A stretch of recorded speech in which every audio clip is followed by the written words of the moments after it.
আজকের টিউটোরিয়ালে সবাইকে স্বাগতম। আজ আমরা হেক্সাডেসিমাল সংখ্যাকে ডেসিমাল সংখ্যায় রূপান্তরের প্রক্রিয়াটি দেখব। তো আমরা একটা হেক্সাডেসিমাল সংখ্যা লিখে রাখছি 10C5.12C। এটা হচ্ছে হেক্সাডেসিমাল সংখ্যা। এই সংখ্যাটিকে আমরা ডেসিমাল সংখ্যায় রূপান্তর করব। তো পূর্বের মতোই আমরা এই বাইনারি সংখ্যাকে যেভাবে আমরা ডেসিমাল সংখ্যায় নিয়েছিলাম এবং অক্টাল সংখ্যাকে যেভাবে ডেসিমাল সংখ্যায় নিয়েছিলাম, একইভাবে আমরা হেক্সাডেসিমাল সংখ্যাকে ডেসিমাল সংখ্যায় নেব। তো যারা পূর্বের ক্লাসটি দেখেন নাই তাদেরকে পূর্বের ক্লাসটি দেখার আমন্ত্রণ জানাচ্ছি। এখন আমরা এই হেক্সাডেসিমাল সংখ্যাকে ডেসিমাল সংখ্যায় রূপান্তর করছি। এখানে আমরা 5 দিয়ে দিই, 0.12C। এই হচ্ছে হেক্সাডেসিমাল সংখ্যা। এখন প্রত্যেকটা সংখ্যাকে আমরা 16 দ্বারা, এই পূর্ণ অংশটুকুকে, এই সংখ্যাটার পূর্ণ অংশটুকুকে আমরা 16 দ্বারা গুণ করব।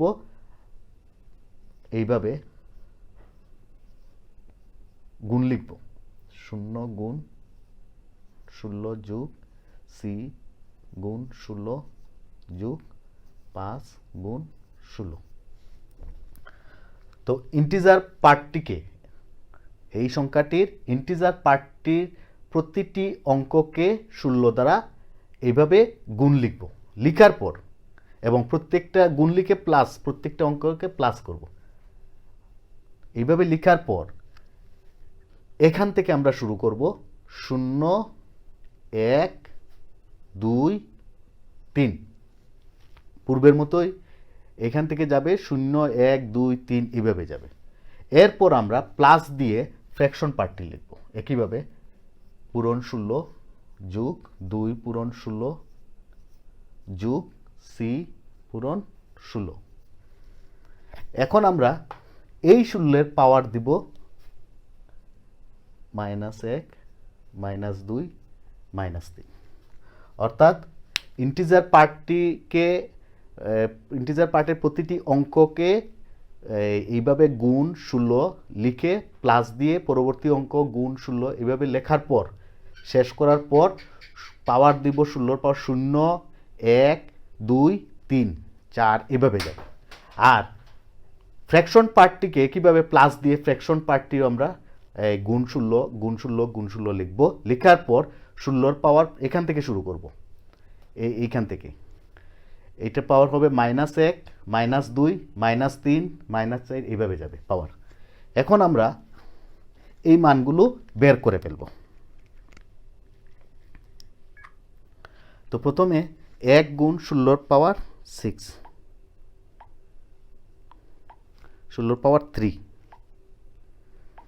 সমান হচ্ছে 4096।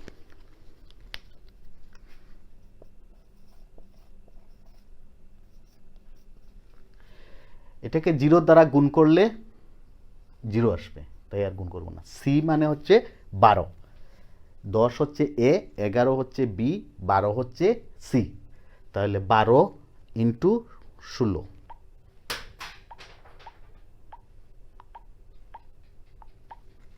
(192). যে কোনোটার পাওয়ার 0 মানে 1, তো 16-র পাওয়ার 0 মানে 1, 5 একে 5। এখন এইটা আমরা করব।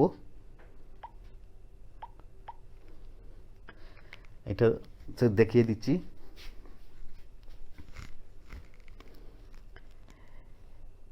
1 গুণ 16 পাওয়ার দিয়ে ব্র্যাকেট দিয়ে -1, ব্র্যাকেট শেষ। এইভাবে লিখতে হবে। লেখার পর সমান 0.0625 যোগ, এরপর 2 গুণ 16 পাওয়ার ব্র্যাকেট -2, ব্র্যাকেট শেষ। একইভাবে আমরা লিখব 2 গুণ 16 পাওয়ার -2 লিখার পর সমান দিয়ে রেজাল্টটা বের করব। 0 0 7 7 8 1 2 5। একইভাবে সি মানে হচ্ছে 12 12 গুণ 16 পাওয়ার ব্র্যাকেট -3 12 গুণ 16 পাওয়ার -3 এইভাবে সমান 0.0029296 আর লিখব না এতটুকু। এখন সব যোগ করে ফেলি। তো আমরা যোগ করার পর এই রেজাল্ট বের হয়েছে, এই সংখ্যাটা আমরা লিখে ফেলব।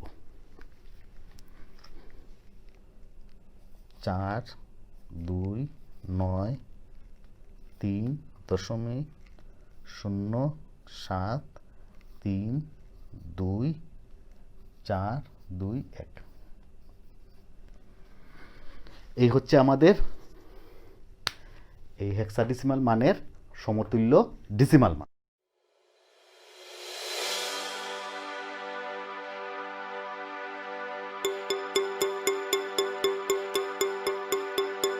তো আমরা আরেকটি অঙ্ক নিই।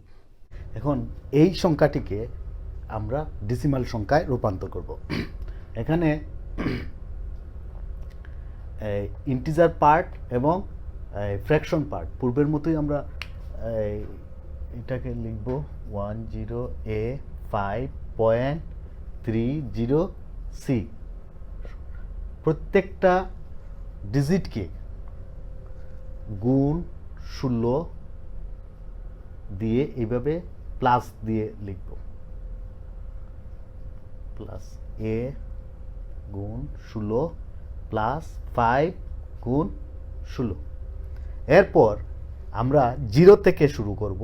এখান থেকে 0 থেকে শুরু করে এদিকে যাব।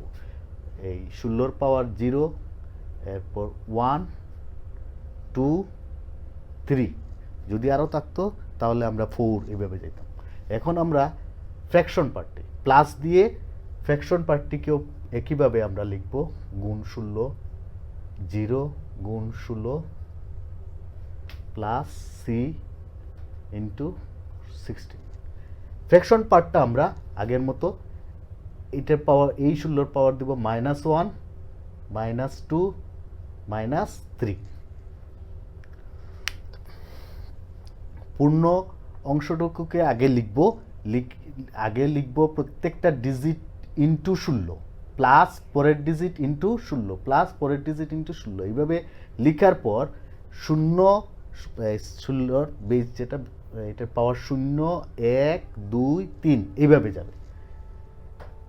এরপর ফ্র্যাকশন পার্ট প্লাস চিহ্ন দিয়ে ফ্র্যাকশন পার্টেরও প্রত্যেকটা ডিজিট লিখে ইন্টু 16 প্লাস পরবর্তী ডিজিট লিখে ইন্টু 16 পরবর্তী ডিজিট লিখে ইন্টু 16। এরপর প্রথম ফ্র্যাকশনের পার্টের প্রথম যে ডিজিট আছে সেই ডিজিটের সাথে যে 16টা আমরা লিখছি বেসটা লিখছি সেটার পাওয়ার দিব -1, এরপর একটা -2, এরপরে -3 এইভাবে লিখব। লিখার পর আমরা এখন ক্যালকুলেটরে এর মান বের করব। তো 1 × 16 পাওয়ার 3 1 × 16 পাওয়ার 3 সমান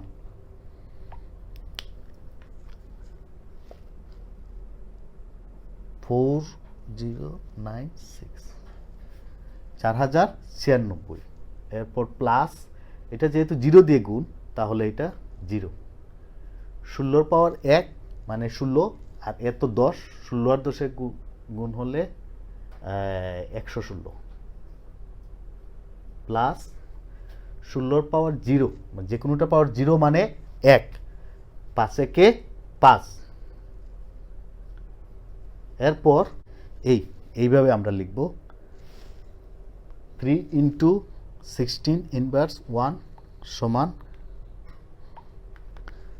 বের হয়েছে, তো এটা লিখে ফেলব 0.1875।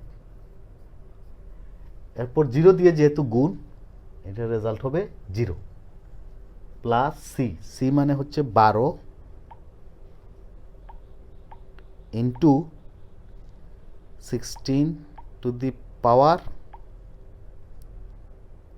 Bracket -3, C into 16 to the power -3। এটা এইভাবে লেখার পর সমান তাহলে আমাদের বের হয়েছে 0.0029296875। এরপর আমরা সবটি সংখ্যা যোগ করে ফেলব। যোগ করার পর আমাদের এই রেজাল্ট বের হয়েছে, এই সংখ্যাটা আমরা লিখে ফেলব 4261.1904296875।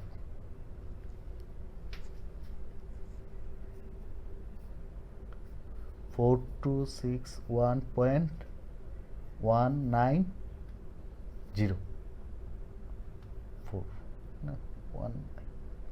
দুই ঘরে রেখে দেব, এত হচ্ছে ডিসিমাল। তা আমরা দুই ঘর রেখে এটাকে শেষ করে দিলাম। তো আমাদের এই হেক্সাডেসিমালের মানের সমতুল্য ডিসিমাল মান আমরা পেয়ে গেলাম। তো যে কোনো সংখ্যা হেক্সাডেসিমাল সংখ্যা নিয়ে আমরা ডিসিমালে এইভাবে খুব সহজেই আমরা বের করতে পারি। তো এইভাবে যে কোনো একটি অঙ্ক নিয়ে আপনারা প্র্যাকটিস করবেন। আর যদি ক্লাসটি ভালো লেগে থাকে তাহলে অবশ্যই এখানে সাবস্ক্রাইব করবেন। আর পরবর্তী ক্লাস দেখার আমন্ত্রণ জানিয়ে এখানেই বিদায় নিচ্ছি। ধন্যবাদ সবাইকে।